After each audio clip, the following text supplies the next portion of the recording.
Alright, let's talk about the IMF, the International Monetary Fund. It sounds about as exciting as watching paint dry, right? But stick with me because this organization has its fingers in more economic pies than you can shake a fist at. Picture this. It's 1944, World War II is winding down, and the world's economic superpowers are gathered in a swanky hotel in Bretton Woods, New Hampshire. They're hungover from the war, their economies are in shambles, and they desperately need a plan to avoid another global economic meltdown. Enter the IMF, our financial superhero, or supervillain, depending on who you ask. Its mission? To promote global financial stability and cooperation. Think of it as the world's economic referee, trying to keep things fair and prevent countries from engaging in economic cage fighting. But like any good superhero origin story, there's more to it than meets the eye. The IMF was initially funded by its member countries, with each nation's contribution reflecting its economic clout. This means the countries with the most money get the most say. Democracy in action, right? So what does this financial superhero actually do? Well, the IMF has four main powers, like some kind of economic Fantastic Four. First, it's the lender of last resort. When countries hit hard times, they can turn to the IMF for loans.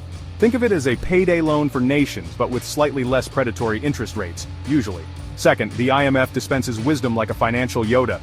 It provides policy advice to its members, suggesting economic reforms and strategies for growth. Of course, whether countries actually listen to this advice is a whole other story. Third, it's the economic equivalent of a watchful neighbor, constantly monitoring global economic trends and identifying potential risks. Think of those creepy surveillance vans, but instead of spying on your internet history, they're tracking inflation and trade deficits. Finally, the IMF is all about promoting economic stability and preventing crises. It encourages countries to adopt sound economic policies and provides a safety net for those facing economic turmoil. In other words, it tries to stop the global economy from going completely off the rails. Now, let's talk about how the IMF actually works with countries, because it's not as simple as just handing over a blank check. The IMF operates on a system of conditionality. This means that when a country borrows money, the IMF attaches strings to those loans, like a financial puppet master. These strings often come in the form of economic reforms that the IMF believes are necessary for the country to get back on track. This could include things like cutting government spending, raising taxes, or privatizing state-owned industries. Think of it like this. You ask your friend for a loan, but they'll only give it to you if you promise to stop buying avocado toast and start packing your lunch. On top of that, the IMF is always watching, like a hawk eyeing its prey. It conducts regular surveillance of its member countries' economies, assessing their health and identifying potential vulnerabilities. It's like a financial checkup, but instead of just your doctor judging you, it's an entire organization. Section 4, IMF Adventures in the Wild World of Finance, Greece, Argentina, Ukraine, and Pakistan. Let's dive into the trenches of the IMF's real-world interventions, where things get about as messy as a Greek salad tossed in a hurricane. First up, Greece. Remember the Greek debt crisis? Of course you do. It was splashed across every newspaper like a financial tragedy. In 2010, Greece found itself drowning in debt and facing a full-blown economic meltdown. The IMF, along with the European Union, swooped in with a massive bailout package. But this wasn't a free lunch. The IMF demanded austerity measures, forcing Greece to slash public spending and implement painful reforms. Next, Argentina. This South American nation has a long and complicated history with the IMF, like a couple stuck in a toxic on-again, off-again relationship. In 2018, Argentina received a record-breaking $57 billion loan from the IMF, the largest in the organization's history.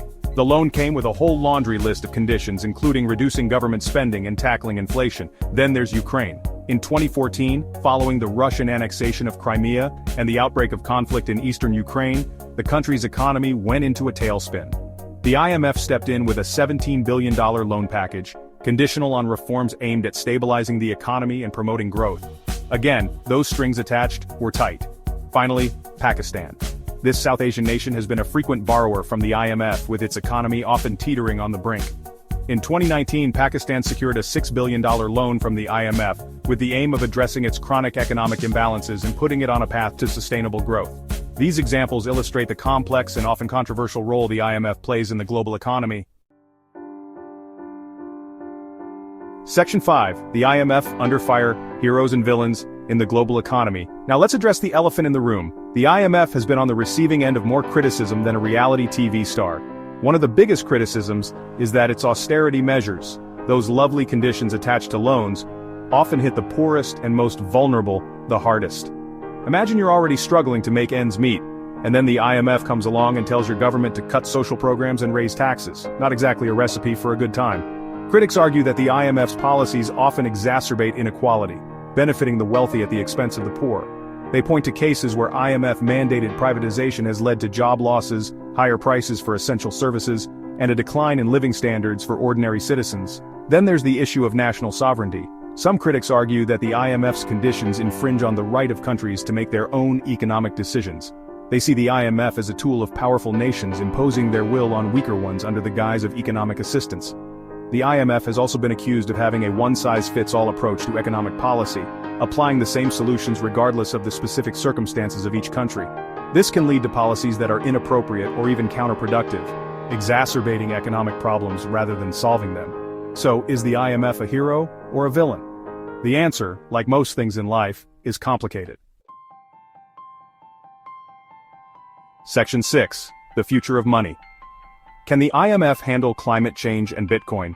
Looking ahead, the IMF faces a whole new set of challenges, like navigating a global economy that's about as predictable as the weather in the UK. Climate change is no longer a distant threat, it's a clear and present danger, and it's already having a significant impact on the global economy. The IMF has acknowledged the need to address climate change, emphasizing the importance of sustainable and inclusive growth. But how effectively it can integrate climate considerations into its lending practices and policy advice remains to be seen. Then there's the rise of digital currencies, like Bitcoin. These decentralized, digital forms of money are shaking up the traditional financial system, and the IMF is scrambling to keep up, like your grandparents trying to understand TikTok. The IMF has recognized the potential benefits and risks of digital currencies, calling for greater regulation and international cooperation to address the challenges they pose. On top of all this, the IMF must also grapple with ongoing issues like global inequality, political instability, and the rise of protectionism. It's a tough job, but hey, somebody's got to do it. Section 7. The IMF, love it or hate it, you need to understand it. So, there you have it, a crash course on the IMF. It's a powerful institution with a complex and often controversial legacy. Love it or hate it, there's no denying that the IMF plays a significant role in shaping the global economy. Whether it's acting as a lender of last resort, dispensing policy advice, monitoring global economic trends, or promoting financial stability, the IMF is a force to be reckoned with.